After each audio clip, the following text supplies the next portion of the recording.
we trust that he will yet deliver us. Paul didn't know that he would, but he believed that he would. Therefore, on the basis of that, Paul could in rejoice in the fact that God was permitting him to give out the gospel in that day.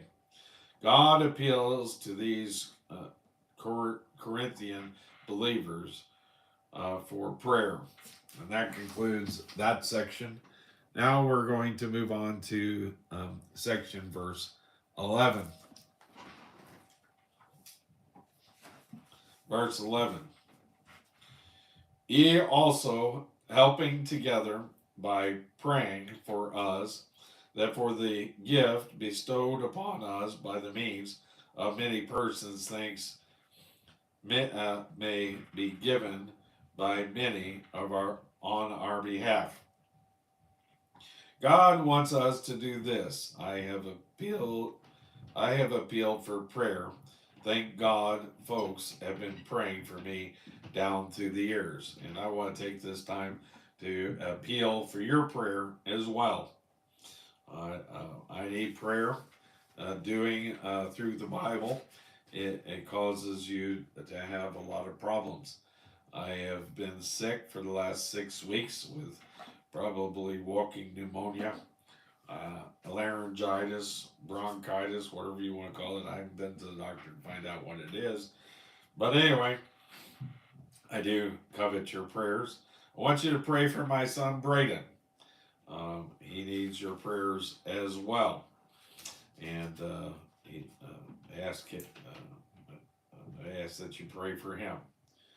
Yet, I think God allows us to have trouble that we might comfort others. And so, as I read this, I wonder if the trouble my son is going through now is something that he can use the rest of his life in ministry, if he will allow it to help others going through the same thing he is now.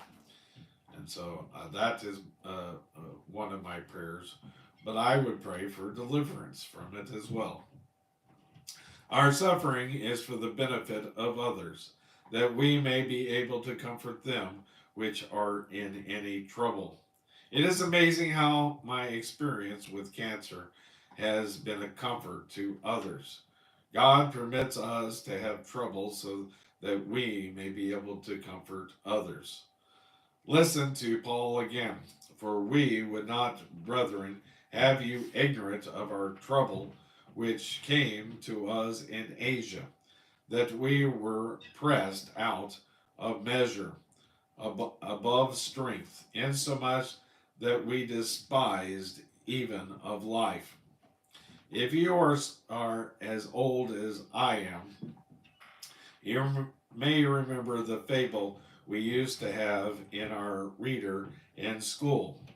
The sun and the wind were having a contest to see who was the stronger. That's J. Vernon McGee and not me. There was a man walking down the street with his coat on, and the wind said, I can make him take his coat off.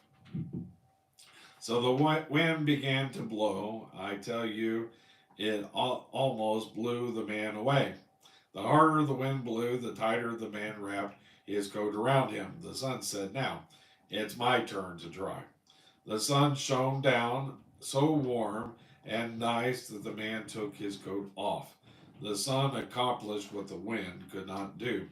Now, generally, the wind of adversity won't take us away from God. When the wind begins to blow, then it gets rough and tough. We turn to our Father who can comfort us. However, we are in a dangerous place when things are getting too well for us. When the sun is shining, Christians have it too easy. They remove that robe of practical righteousness and they begin to compromise with the world. That is exactly what many have done in our day.